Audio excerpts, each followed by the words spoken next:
Try to see it my way. Do I have to keep on talking till I can go on?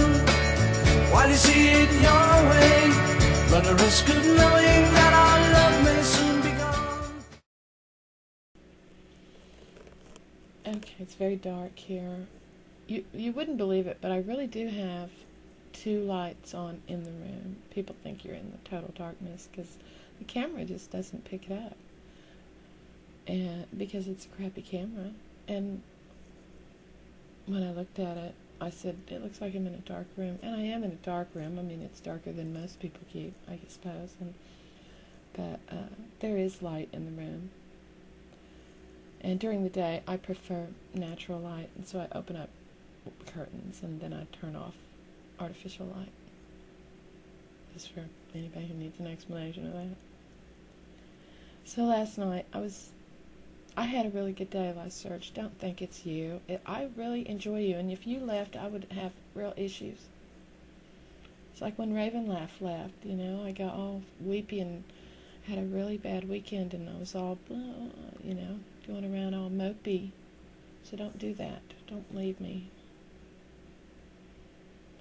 The stuff, I had a good day, but then in the evening, stupid mic, I'll fix it. You're going to have to hear click, click, click while I do.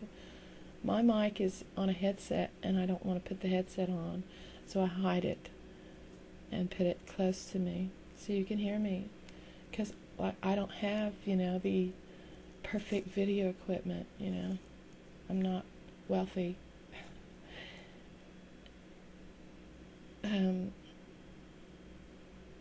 Anyway, what happened was every night for the past 3 nights about, you know, I've been thinking, should I include, there's like 2 untold stories in this section.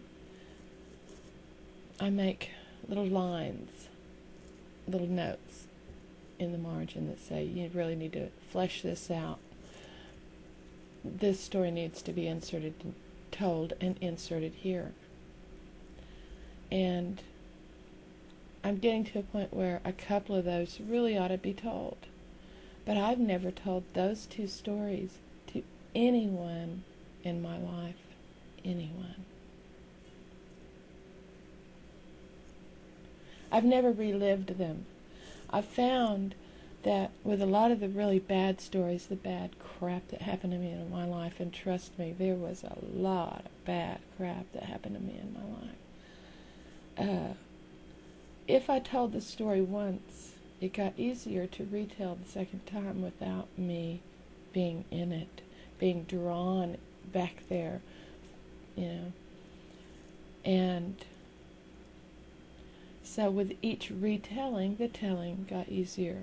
And people who heard the story like the 4th time would think, you know, almost that it didn't happen, because I could tell it without getting real emotional. So I'm laying in my bed, you know, thinking, do I insert those 2? Do I finally tell those 2 stories? Do I? And I'm thinking, I really should. Just to, you know.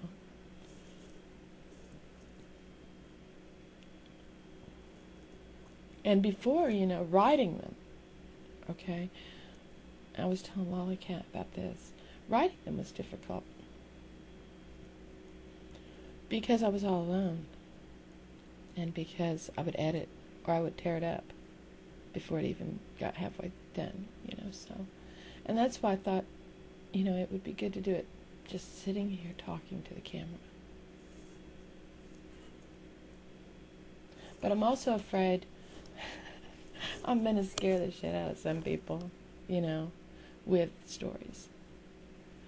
Some people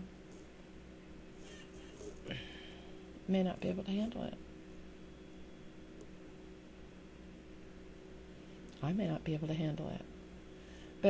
But my struggle with that is also part of the book. So last night when I started struggling, I went back and forth, you know, back and forth. I'd turn off. I finally said, I'm just going to take my struggle and put it up there.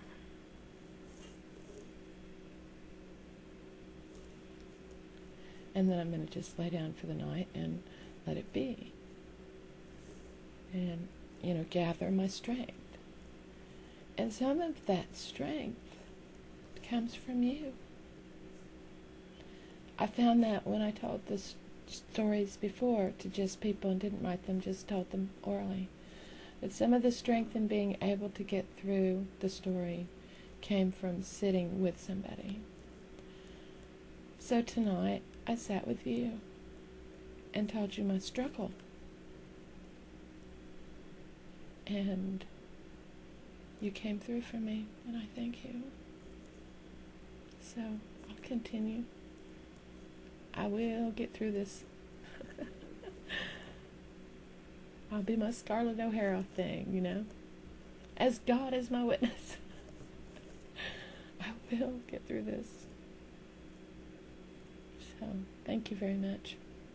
And that's all I'm going to say tonight. Thank you very much for being there for me.